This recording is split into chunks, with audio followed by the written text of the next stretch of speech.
বৌমা বৌমা তুমি এগুলা কি করতেছো? উঠান ঝাড়াইতেছো মানে উঠান রয়েছে। আপনি কিন্তু মোটেও কাজটা ঠিক করেন। আপনি হলেন চৌধুরী বাড়ির বউ, আপনি থাকবেন রাজরানীর মতো, আপনি চাকরানির মতো ঝাড়ু দিতেছেন কেন?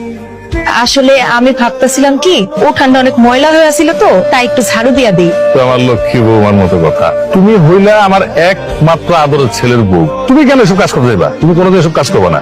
আমার ছেলে যদি শহর থেকে শুনে যে তোমার আমরা কাজ করাইতেছি, তাহলে আমার মান সমাজ থাকবো, সে কত রাগ করবো না? তুমি কোনো কাজ করবে না বলে দিলাম। তুমি খালি বিশ্রাম নিবা, আর যখন যা লাগবো আম করে কইবা। যাও তুমি ঘরে যাও। আপনার যে কোনো প্রয়োজনে আপনি আমারে কইবেন, আমি আপনার ছোট ভাইয়ের মতো, তো আমি সবসময় আপনার পাশে থাকবো। দেখেন ভাই, এসব আমার ডিস্টার্ব করেন না। এমনি আমার পারিবারিক ঝামেলা, আমি অবস্থা কাল রাখেন। রিয়াদ বাবা, আসো বাবা, বস বস, তার সাথে জরুরি কথা আছে, বস। কেন বাবা, কিছু হয়েছে?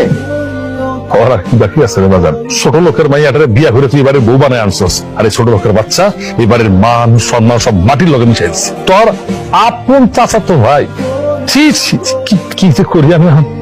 কি বলছো তুমি এসব? তোমার মাথা ঠিক আছে?